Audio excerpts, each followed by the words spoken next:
Hi guys and welcome back to the Female Esports League SGMYID qualifiers. Casted here and it's a mouthful. It's Yeah, never it gonna is. change. Every time I hear it, I'm like, wow, there has to be a better way to say this. But then, unfortunately, there isn't, right? Siam server. Yeah, okay, That's the better maybe, way maybe. to say this. I feel as if Garena must have thought about this and Mm. then eventually went for Siam because that was the best solution Right. that they could come up with. But That's also, ever. like, linguistically in Mhm. line with what Yep. we were doing. Yep. Yeah, for those of Exactly. you that don't know, Siam is a dialect for runaway. Wait. Oh, you're right. You're right. I never thought about it that way. But anyway, guys, we are into our very last game. Game number 5 for today. It's going to be Team Masala going up against Team Eevee over here in the lower bracket. Ah, the Senna again. Aphelios is open. You guys pick Senna? Really? Oh. Really? Yeah, I feel as if the teams, the first couple of games, they were Try to all took me? doing the right thing, 100% Yeah. pick banning their Aphelios. pick a And right fight you can't now, Rakan? Mumu? What? Okay, Blitzcrank? Okay. What? We're Break going- it down. So I think what we're doing right now, right, is we're going full comfort because this is win or like either you win and you carry on or you lose and like you're out of the tournament, right? So the teams are going what they feel they can execute best. And what we saw earlier today, the big mistake with a lot of teams was picking compositions they didn't properly understand, like the Ivern, right? And the margin of error being so big forces them or like causes them to misplay certain things. Right now, just going back to basics. Okay, what do we know? What can we play? And just follow through with that. Yeah, I agree. We didn't get to talk about the bracket system very much today. Essentially, the way that works is that in our last game for today, right now, Masala versus Eevee, they've already lost and won a couple of games. Masala lost to Corgi early in the day. Eevee lost to Stewheart, which was our game number 1. The first game of the day, actually. Yep, and so for both these teams, it's pretty much the elimination match. If they lose this, they're out of this entire season of Oh. FSL. So definitely, you want to go for the comfort pick, and Soraka and Senna together Okay, on the same this team. tilts me so much, right? So like, Where is the damage? Senna is not a hyper carry by any means. Where is the damage? You don't need double supports, and Soraka ostensibly is a support. Mhm. You don't need double supports for Senna. You need double supports for, I don't know, Jinx, maybe if you want to play that, or Aphelios if you want to play that, but like, there is no reason for you to draft the Soraka if you want to play Senna. And I feel like this is going to end up biting them where it hurts because they're not going to be scaling properly and they won't have a damage condition in the mid game. Exactly. I mean, it's, I think, really going to rely a lot on their last pick. We'll have to see what their last pick, 5th pick is before we entirely judge. But the thing is, you have the Nautilus and the Mumu. You have such good lockdown for something like 2.5 seconds. Yeah. If you do that right. But where is Okay, your okay. hyper carry as your? I could see a Azir as Yeah, a I thought pool they here. might. Yeah. I was thinking that maybe they might go with the Irelia. Would be very risky. Oh, The I'm reason why not you sold on could Rise. do Azir is, although yeah, you end up playing double AP, but something like an Ardent Sensor for the Soraka makes Azir so much more powerful. In addition to that, because when you're trying to deal with Azir, like the best tool to do with Azir is just dive him, right? And like sure, he's gonna Empress Divide you back, but if you can pop in time, CC him in time, you actually are able to get the kill. Soraka negates a lot of that with not only the silence but also the wish coming in to heal him up. So I could see why Azir would be a value pick.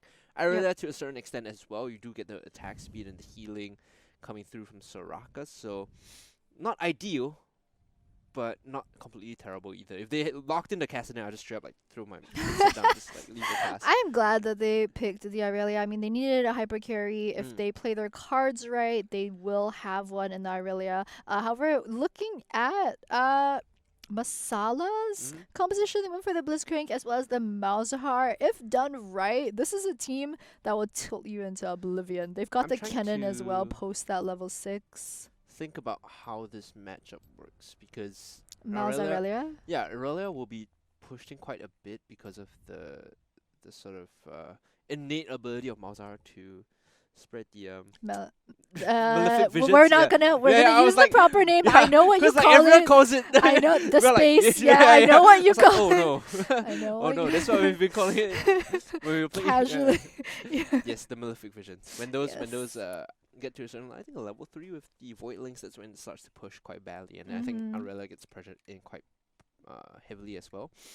So perhaps you might need to pick up a Tiamat to deal with this. And in addition to that, you're definitely going to need a QSS because post 6, the setup for the Echo gank is actually much stronger. You don't have a way to respond. Even if a Mumu comes in, You have CC, but you don't have disruption, right? So you can't stop the ultimate.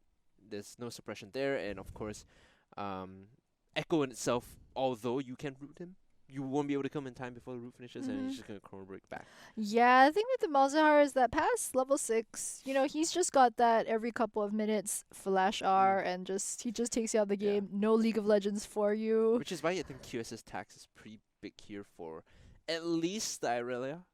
Possibly I could see Senna needing it, but Soraka's like, if you're gonna R the Soraka, then by all means, because if you can get to Soraka in range, you're not gonna be in the same range distance as Soraka. Exactly, right? and there's no point R-ing Soraka if you're at that point, because if you catch Soraka, you want to burst her down. Yep. If you are in a position to R Soraka in the back line, chances are the rest of your team is not with you, so you're just gonna R her, and both of you are just like, oh, one, 1.5. Okay, peace, silence, hit the Q, heal, and run away. Yeah, exactly. Fun balance. But I mean, for Malzahar, because there's that opportunity for the flash R, I think it's a bit easier because you're pretty much going to want to target the Irelia. Irelia is going to want to dash in. Once you see her pop the ultimate and come in, that's the cue for you to press R on her. Sometimes you might want to use your R on the Senna, but I mean, as Malzahar, it's pretty easy to play for this game, I think. This bot lane for Lucian Blitzcrank does have the early advantage, as you expect. Of course, they bug fixed the passive on Lucian. Previously, his double shots were doing like 100% crit damage. Now it's like 75% or something like that. So they did reduce the crit damage on Lucian, which is why the play rates and win rates have dropped a little bit. The original functionality of the crits was supposed to be 75%. It's just an issue with their coding, and it's an unintended buff, right? But now they killed it and say no, it's not gonna happen anymore. So no more Lucian power. But that being said, they still have the ability to get kills 2v2 early on. I think Senna as a champion, I've made my point in the previous game about this, but like, yes, at 40 minutes you have like this disgusting range that people cannot reply if you auto them, but you have to get to that point, and most of the time, in fact, I'm just gonna call it, today we have not seen a game go over 35 minutes. Exactly. I don't think we've seen a game go past, I think the longest was 28. They've mostly been the 25 to 28 minute range. They changed, this is 10.3, this is the live patch. Senna's scaling is actually much slower than it was in 10.2. Even then, she was a slow champion. Like, she hits her power point in ranges at like 24 minutes. When she gets 40 souls, that's when she gets additional 50 range. Yep. Right now, it's somewhere in a range of like 35 to get 40 souls. Something like that. It's like some ridiculous number, right? It's really gone up quite a bit. For you to even get to that point, your team basically has to buckle down for 10 minutes. And guys, I guess we're going to be just staring at our own base for the next 10 minutes. Like, we can't walk out, we can't do anything. Yeah, I mean, I'm interested to see how this bot side matchup plays out, especially in terms of the Blitzcrank versus Nautilus. Pretty much both these hooking champions to see whoever is better at landing those Qs. I think is pretty much going to be the signal for them to engage. Lucian versus Senna, though, I mean, is this really how we want to treat them? Valentine's Day over already, it's fine. That's true. It is February 15th. I think in this bot lane though, like if Nautilus hooks Blitzcrank, then I think there's nothing much that Senna can do to trade across. But like the reverse is, if Blitzcrank hooks you, Nautilus, you're dead. You pretty much pray to God that you can dredge line out. Otherwise, you're just committed already. Yep. Yeah. And even then, he could punch you out of dredge line. That's something you could do. Yeah.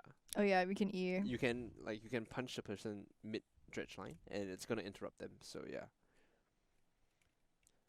Loading into game. I kind of want to bring up the loading screen because there are some keystones that are important to talk about. Canon this game went for electrocute, so looking to all in the Soraka actually. Yeah. This is not I'm going to chip you away and then you have to recall and I get CS advantages. No, this is I'm running at you and killing you. This is Chad Cannon here. Chad Cannon. So that's an important one to note because if he can't find the all in with this keystone, effectively the value drops quite a lot. In team fights, we always see, or at least in lanes, we always see a Summoner Eevee being used. Occasionally Spellbook to get more flexibility out of your lane. Should be loading the game soon, I believe. Not sure why this time it's so slow. Like the past couple of games, it's been like 3 seconds, 5 seconds. There you go. I mean, we've been spoiled. The last 3 qualifiers when we had to deal with ping issues connecting from the rest of the Southeast Asian countries. You're telling me, man. Singula. Back in my Singula. time. Back in our Yeah. time, casting Vietnam, GPL. Vietnam played on 180 ping, and we enjoyed it. Some it's just We like, I don't know, enjoyed yeah. it. And we liked it. It's We, like the we boomer. walked through the fire. All right, guys. With all that, we are now on the Rift for game number 5, our very last game of a day number 1 of the Female Esports League. Singapore, Malaysia, Indonesia team qualifiers to see which team from these 3 countries will make it to FSL Elite. And looks like we've got a cheese level 1 on our hands. You say Hungry. cheese, I call this strategy. You have the blitzcrank. You've got, just, yep, you've got just the invite, blitzcrank. Just go invade. Just go invade. Doesn't matter. Meanwhile, the counter cheese coming through as well. You can see that they will be loading, or at least Counter cheese, yeah, is that a thing? counter cheese. Have some brie. No, you have Are some we- cheddar. Are we really going to give this a name?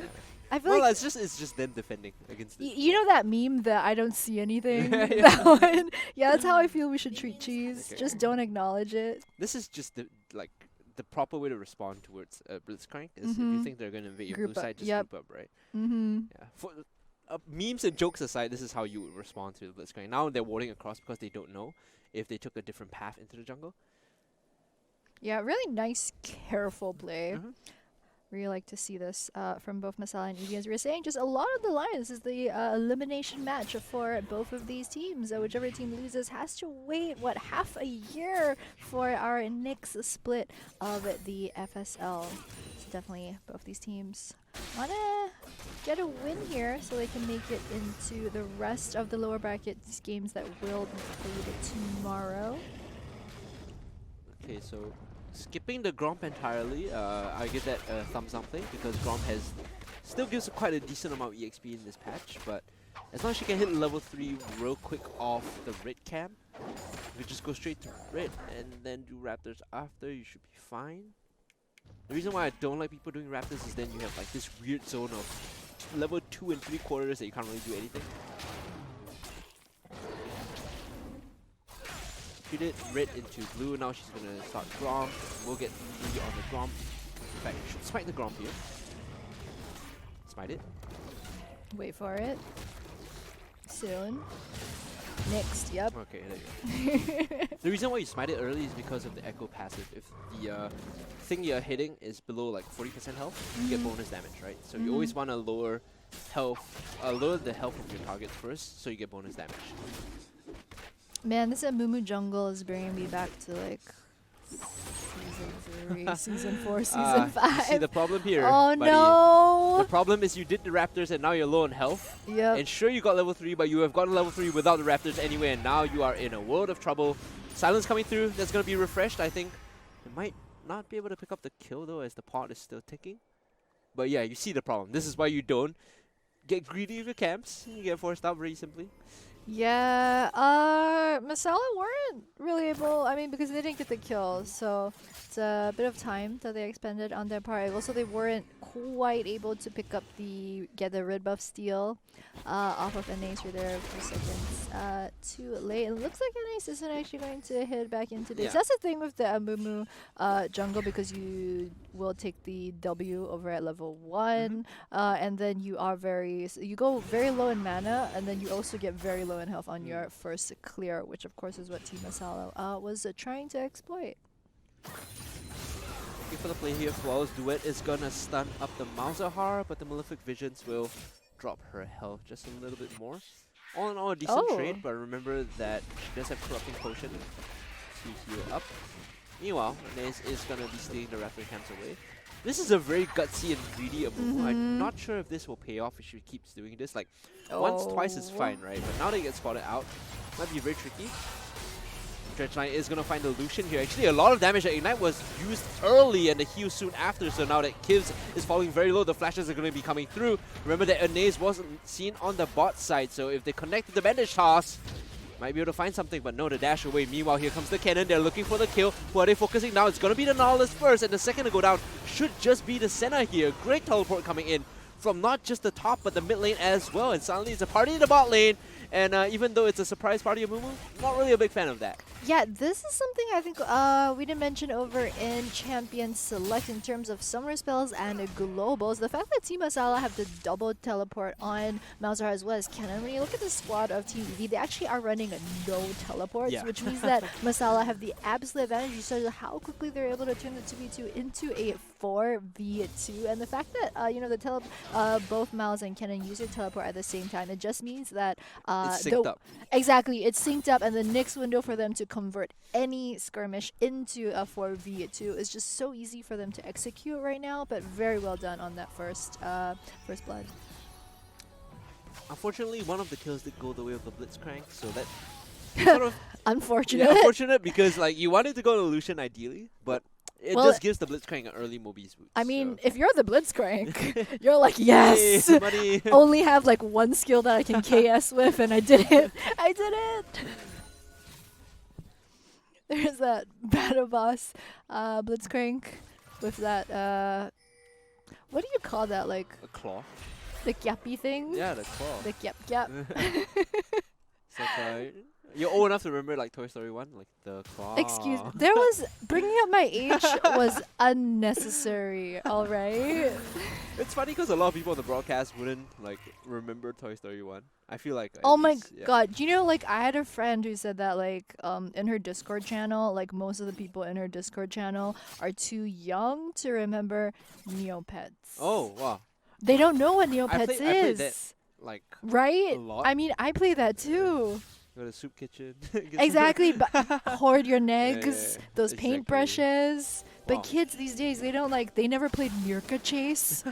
What were they training their mechanics on? Mario Kart? I mean, Surprising that they actually haven't remade it for phone yet, right? You'd think that, Oh. hold on. Gang coming in the bot lane. Echo is going to be using the parallel convergence. Flash was used by Soons to get it out, so the Nautilus doesn't want to stick around. Will be piecing out. But still, they managed to burn their summon spell for very little investment there in the bot side. Yep. And just means that it's going to give Echo a bit of wiggle room right here. Drop some wards over in the bot side. Red jungle. Gonna catch out Mumu actually trying to get the blue buff. Oh, good hook here. The parallel 3v1. convergence does not land a stun, but they should be able to find a kill here. Here comes the Lucian as well, but the Echo falling very low. Doesn't have level 6 just yet. They will trade 1-for-1. Malzahar arriving in time to supplement the damage. Meanwhile, it's the Aurelia of the flank. She does have her Vanguard's Edge available. Will not be able to use it just yet as the double kill goes the way of the Nautilus. Looking for possibly a triple, but it will be given over, thankfully, to the Aurelia. No mana in that fight means no Vanguard's Edge, and at the end of it, it is a 1-for-3, I believe, with the Blitzcrank going down earlier. Yep, and one thing to note for that fight was that Soraka actually was level 6, popped her ultimate pretty early on during that exchange. One of the things that really helped swing things in favor of a Team Eevee. So I mean, we're talking about how Team Masala have the double teleport advantage. I think that Soraka with her global is going to be useful when she pieces are even without the teleport. That was cute. The flash though from the Aurelia. Okay, they managed to reset the dragon. They bought enough space right now. And here comes the Echo as well. They will be able to pop the Scryers. They buy enough space for them to take it. Oh man. Look at the MVP hook forcing the flash from the Aurelia. Now they get the dragon. Yay! Comedy of errors right there, man. Now they get the dragon. It's It easy. worked out. It worked out. It took like maybe 2 minutes longer than we were expecting it to take, but things worked out. Masala picked up the Cloud Dragon. All right. Soraka farm lane, man. Malzahar gonna be suppressing you 10 times more. Like, oh, yay! Soraka's back in the meta. Said no one ever. She did go for the Chalice, so that's like one of the more value buys when you're up against double AP. And of course, you move towards Athenes with the ability to further heal your team. Like, if you're a solo lane Soraka, you're almost definitely going to be building Athenes because the passive is just way too good to pass up the way the stacks of your heal. However, the fact that, as you mentioned, versus the double AP is such an added bonus to an item you're already going to buy. If you were going to lane against something like a Gangplank, maybe Athenes might be the best buy. Hold on. I'm going to hold on to my point as the Blitzcrank comes in, the flawless duet. They're not really finding anything here, although the mark will hit the Malzahar, looking for the first kill now, possibly the second. Healing up off the Blade Surge as well. They're looking for the pull. I didn't see it come out earlier just now, but the Knowledge is going to come in to further supplement this fight. Slicing Maelstrom on the back line. I don't think that's the best idea. No! A double stun. I think they might have overextended here. Eevee with the wish. They need to back off. They expended the Soraka ultimate. I don't think they should chase anymore. Shizuru, what are you doing? This is just people inting right now. They're like, okay, the fight's over, but let's go back in once more.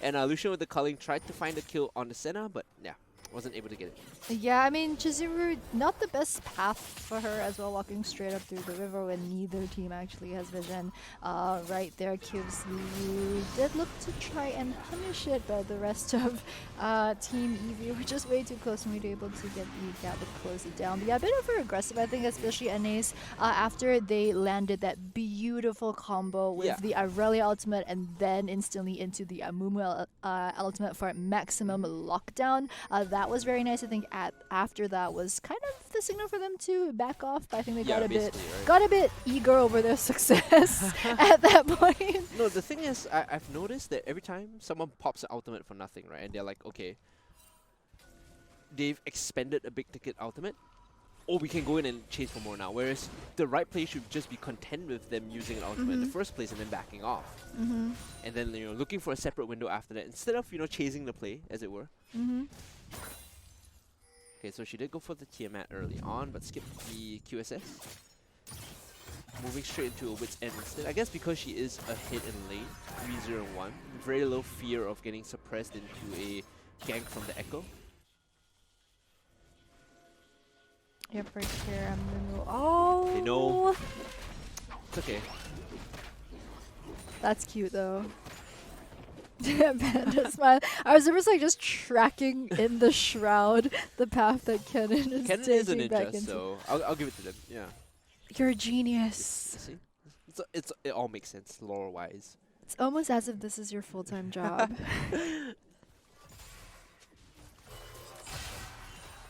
Already picking up an early mana immune this game, 12 minutes in. That's slightly ahead of the curve for the Senna.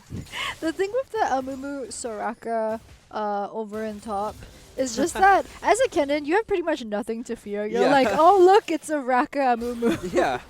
And right now, even with the Amumu coming in, I'm not sure if they can do anything because Slicing Maelstrom is available. But look at the healing from the Wish and the barrier. Panda Smiley getting turned upon now. And with the last Q and the E, they should be able to get it. Meanwhile, forcing in the mid lane, they're trying to get this suppression onto the kills. Dawning Shadow is going to provide a shield. Don't think they can get the kill on the Echo because Chrono Break will keep her alive. But at the end of that, it is a 1-for-1 trade. They find Panda Smiley, but they will lose the Aurelia in the mid lane. Yeah, good rotations over in the mid side. Let's see, two people show themselves up top. Naturally, you want to rotate yourself down towards mid and pick up the kill they did. To be honest, the healing on the top side when the Slicing Maelstrom came down was kind of sick. Yes, the W and then the R. It's quite sick. They're like, wait a minute, we have underestimated this 1v2. Which is why, for us, if we underestimate it right, the players themselves must feel completely caught off guard when they make the play and suddenly he heals back to full. Just like, why? You're like, wait a minute. How is this allowed? Parallel convergence onto the Soraka, looking to land a stun, but the flash comes through and it's good. Meanwhile, a follow through flash coming in from the Echo, eventually landing the stun in the last auto. Oh, nice. Hello? Hello? They just wanted to make doubly sure that the Raka was dead. I think she managed to get the last minute heal off the Q, and that's why they had to dive and commit for that. Yeah, and I also think Echo wanted to get the kill more so than the Kennen. They were like, wait, it's mine. I'm curious to see how many stacks the Senna has right now on her soul. She's actually at 21. So she's only got the first bump in range. So she gets every 20 stacks is 25 range, if I'm not wrong. So you normally need about 40 stacks to get additional 50 range, and that's like the Caitlyn level of annoyance. Basically, soul stacking now or the miss stacking right now for Senna is very slow. And you shouldn't be playing Senna as an AD carry because your late game payoff is way too late.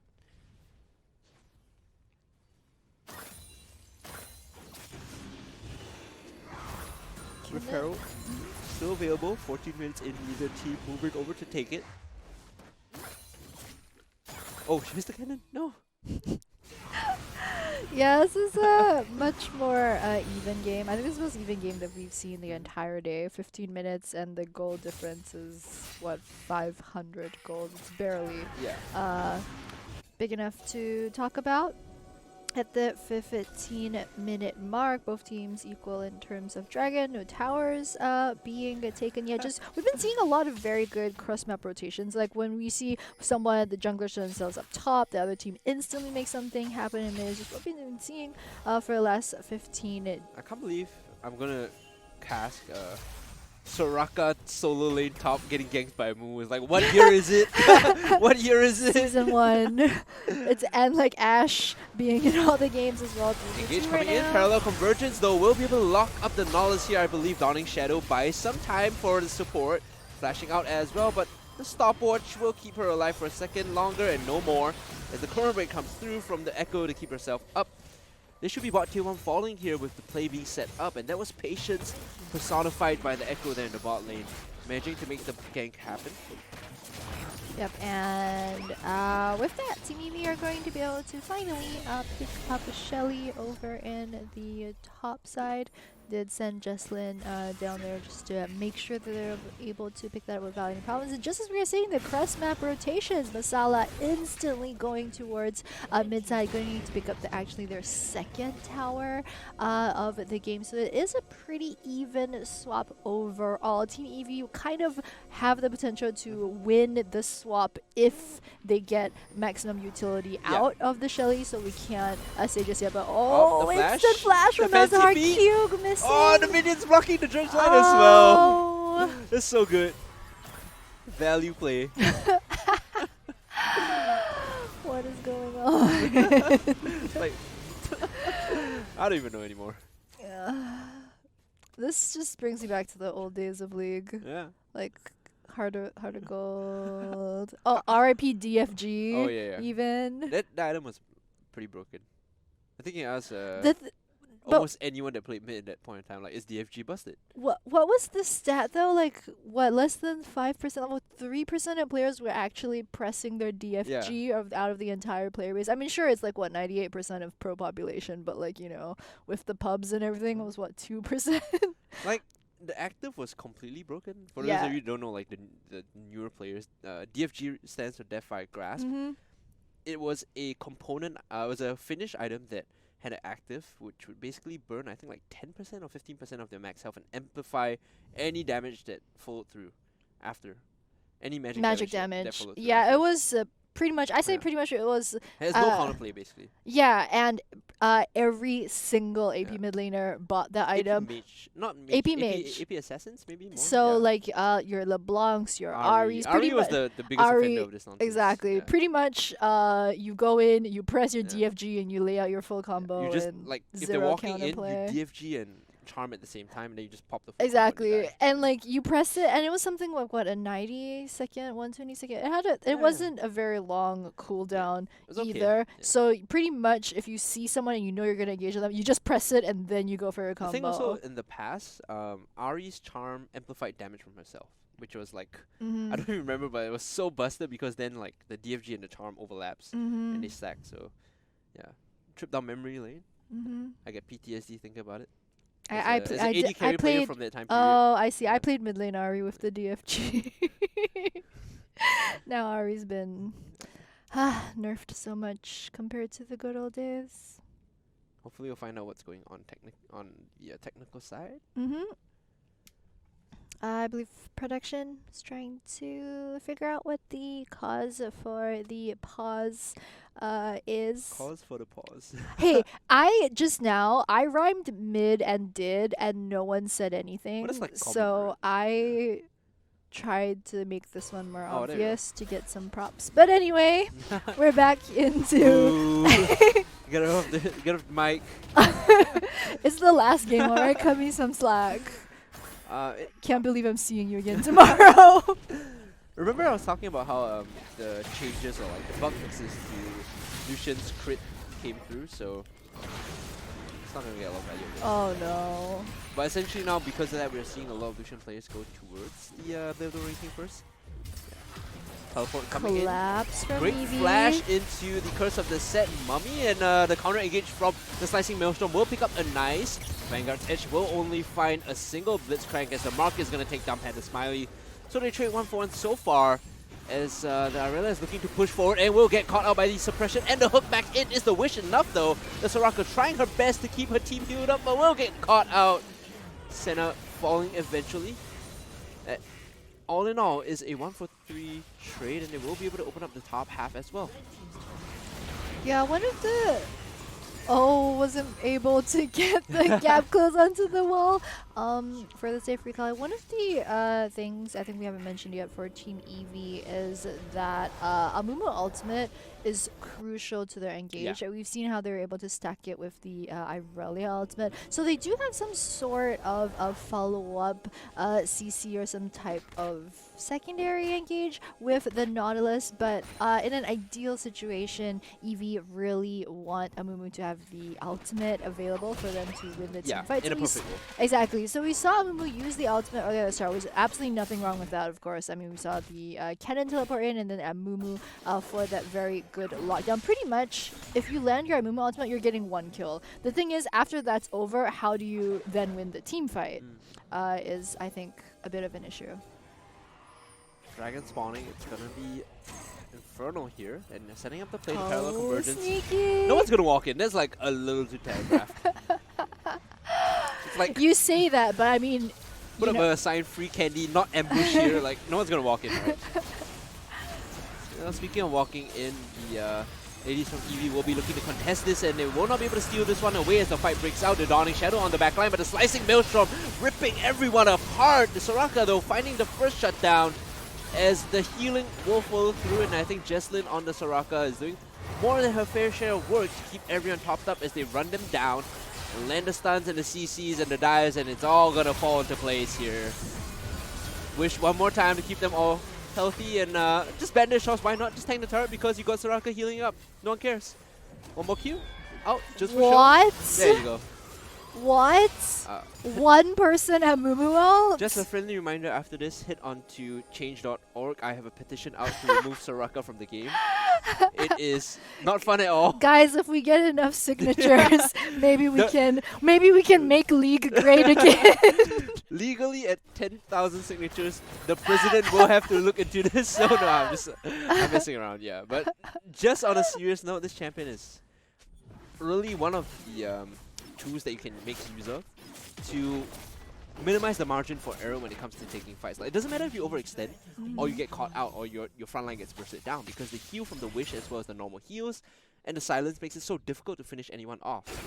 Yeah, it's... I mean, we talked about it earlier. We've talked about it every game that we've seen Soraka, but really the strength of solo lane Soraka is that when you give her that much more gold compared to support Soraka, she just gets so much more obnoxious. I feel like there's just so much salt coming from the casting desk right now about Soraka. I feel like there's salt in the game. This as well. is These champions. no. The thing is, typing. like last year, I think the salt. I think we were this way about Nunu. Oh. Nunu jungle. Yeah. When that was a thing. Same energy. I think we were feeling like every patch, especially at the start of the year, there's always hold on. Parallel convergence coming in. Chizuru will make it out. Yep. Curse of the Black With the keeps her invisible, so she's able to get out. But back to my earlier point, I feel like we're like the game state tends to be like this at the start of the year, where there's always one or two very overtuned or out of place champions. I think last year was actually Pike in all lanes. Whew. Yeah, Pike in all lanes was a big issue, right? And then they realized, oh, there was Funnel as well, by the way. Don't forget. Artificial gold generation. Yeah, so a lot of these things like exist, right? There's like, what was the one where you go spell thieves in top lane? Frostfang. Yes. You know? Yes. In the top lane, like that was also annoying, right? So there are states of the game. There are times where the game of the state of the game, my goodness, is like that, and try not to be too salty about it.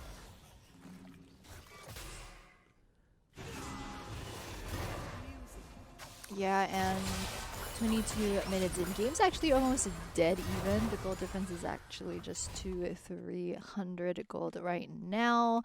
Neither team really quite has the push priority right here. Oh, Pulling the trigger in the center of the fight is the Echo that's being focused down, but remember that she does have the chrono break to get out. Meanwhile, oh, the slicing maelstrom being queued up from. They might be able to find something before all the heals come in. It looks like it's gonna be the only Soul Nautilus that goes down, whereas everyone on the side of Masala is getting caught out. They thought they could have bursted them down before all the healing came through, but I think you gotta check again because right there, the Soraka did so much work. I mean, press W. Yeah, press what W, can we press say? R, press E. It's just like silence, heal, heal. Cool games. I want to hear their voice chat. Is like when I play Soraka and I run around, especially when people get low health and then you get this speed boost rocket running towards them, and then I'm the sort of irritating player who makes the ambulance sound. Right, yeah. And I run around on Soraka. It's just so fun to play when you're the Soraka. I get that it's negative fun for literally everyone else. Right, so Baron will be picked up on all 5 members of the Eevee side. Right now, that means that they can still continue playing the side lanes. We've seen Jeslyn just sit on the top wave and just allow it to shove, contributing globally via her ultimate. Yeah, that's going to be huge for Eevee, actually. I think the importance of Baron right now for them cannot be understated because they've actually got one tower. We saw our observer hopefully show us that the top side, for example, tier 1 is still up. I mean, the gold is pretty even. They've got about the 800 gold lead right now, but Baron, they really need Baron to help them open up the map because they can't close without getting the towers. It's not one of those games where like everyone that can buy Morello Nomicon should be buying it, because not only does Senna heal, but we have like a new challenger has arrived. It's Soraka, you know. Oh man. All right. Inferno being started up. They need to take this to prevent Inferno point, and the hook is gonna catch the Blitzcrank out. Walking to the center of the fight is gonna be the Irelia. She's very low already as the parallel conversions will find 2. Here comes the Redemption and the Vanguard's edge of the back line. They're waiting for the Wombo combo, but the suppression on top of the Irelia will take her down. This is a split fight, so there's no real impactful healing coming in. It's very difficult for them to decide who to heal up and how to re-engage when it's split on so many fronts. They've already found the Irelia. They haven't lost anyone just yet, and Masala might finally have found the secret recipe to winning these team fights. Yeah, as mentioned, very split fight right there. I think that Anise did a pretty good job of locking down 3 members of the Masala squad over in the back lane. They're going to start out the Dragon right here. Yeah, because Masala's just absolutely decided not to contest this, and so they can recall as well, and Kios just went to farm over in the bottom side. So they're going to give the Inferno over to Eevee, and in the stage that we're at now, which is the mid to late game, that's actually a pretty big deal. I feel like the single Inferno, it starts your like snowball towards Dragon Soul rolling, but when you can hit 3 Inferno, that's when like the value play comes in. 3 Inferno with the Soul, that wins you fights. This is still like a little extra weight to your punch. I wonder how many souls Senna is at right now. Oh man, Jeslyn, 55, okay, this is good. She's completed the Spirit Visage right now.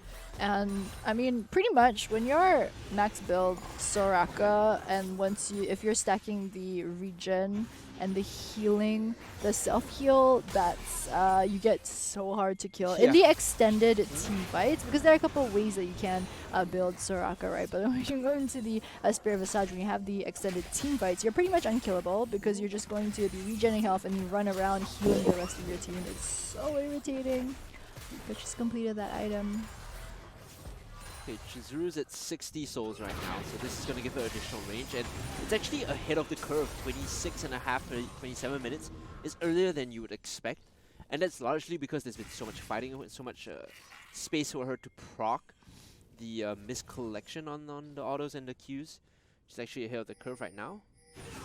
26 minutes or 27 minutes, we have like 29 kills right now. It's about a kill a minute, right?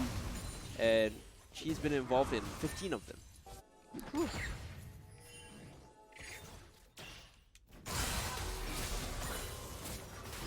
bit of a lull right now. Both teams really not an easy to take objective on the map just yet for either side. You can see the minion waves as well. Is waiting for them to push towards mid. Again, neither team able to get that easy wave priority.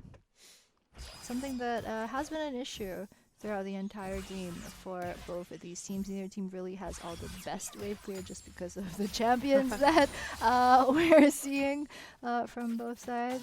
It seems as though I think Eevee understands if they want to pick the fight, it has to be a 5-on-5 altogether to abuse the healing from Soraka and the counter engage. Exactly. They need, as you're saying as well, they need to land a very good Amumu ultimate and then go for the 5v5. And you can see that they are like trying to manifest this in the fact that Shurelia's Revelry was picked up by the Nautilus. That's not something you see all too often in supports. It's what you get when you want to be able to sort of move in and out together as a unit.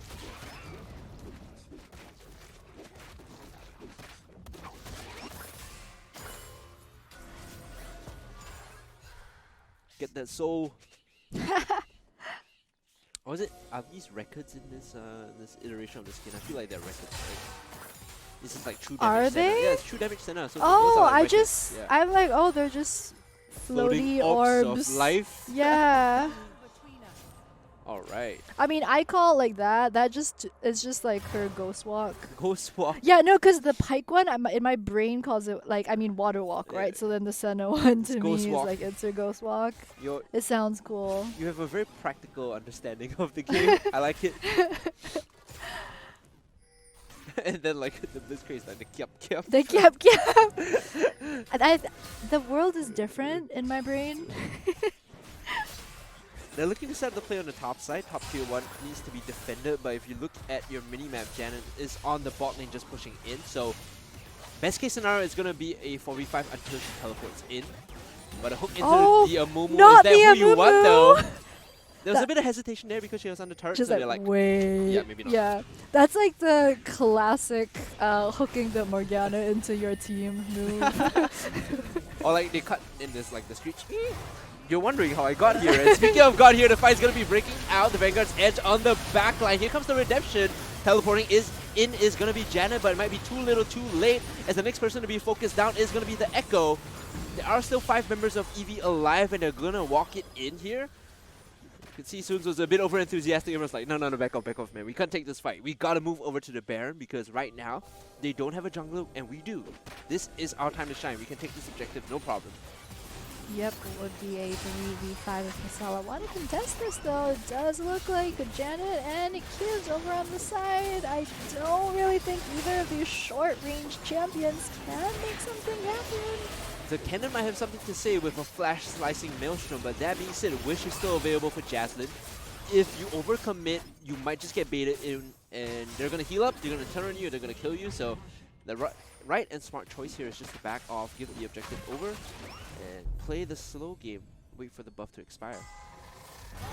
Yeah, I can see a lot of pings going towards Dragon. The thing is, I'm not sure that they really have time to finish this objective. You can see the collapse coming in from Team Eevee. This is going to be dangerous. They find the Amumu here. They might be able to finish him off as the pull drags her back in. But the rest of the team is actually re-engaging here. They already get the Malzahar, so they trade the jungle for the mid lane. And the jungle is a 1-for-2, buy one, get one free special.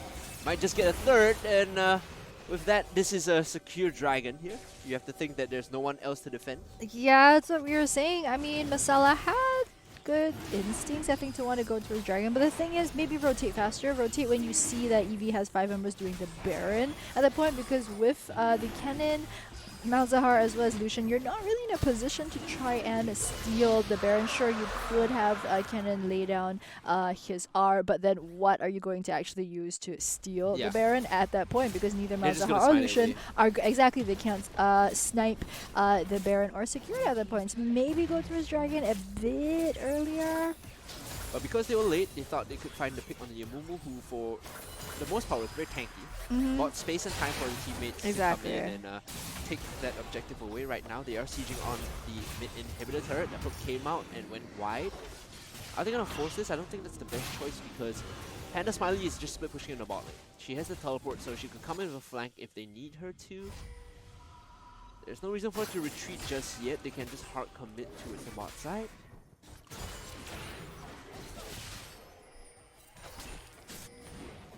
And Eevee gonna back off right now. Masala clearing out the red wards that were in their blue side jungle. Looks like we had our doubts about the Senna pick in Champions. So like we were saying, you know, come on, we haven't seen a 35-minute game today, and well, I think now we're looking at it. See, this is the sort of scenario like, sure, you know, maybe she scales up to this point, but it's really the Irelia and the Soraka that's doing majority of the lifting, right? The Irelia is consistently outputting threatening numbers of damage in the back line. Even in item comparisons, she is at most on par with Q's in terms of itemization. Like, don't get me wrong, the champion itself might function well in a more controlled setting, but right now it is some of factors that are contributing to their success. Has been enabled by the team. Blitzcrank right there in the bush, wanting to get a sneaky. I love how the animation, his claws just, you know, casually gapping in preparation. If I was shot calling this like a rank 5 game, right, I'd be like, why is Amumu not grouping and pushing? Because you need the Amumu there as like a deterrent, as it were. Like, oh, if they're gonna engage on us, Amumu just stands in front and they can't run past the Amumu, right? Because of that, they will lose the top tier 2. They trade 1-for-1 and they're just waiting around the bot lane. This is bad because now there's a window for Kennen to TP in and force the fight if they want to. Echo is in mid as well, so they're trading 2-for-1 in terms of lane pile. Yeah, looks like we're gonna They can die for it. 1v2, exactly. Soraka not the best at trying to defend against towers. So they're gonna lose 2 turrets for 1, and they only take the outer and bot lane. That is not worth. Yeah, that is not worth. The macro is actually kind of tilting. I wouldn't say that. I would say like not valued. Not stocks. Not stocks. Not stocks. It's like, is that meme still a thing? The one you sent me yesterday. That was so funny. Right. I saved it to my phone. Thanks. You know that the Stomps one has the same energy as, you know, the Thomas. Oh yeah. Thomas had never seen such BS before. It's the exact same energy. I love that one. That's probably my favorite. Thomas.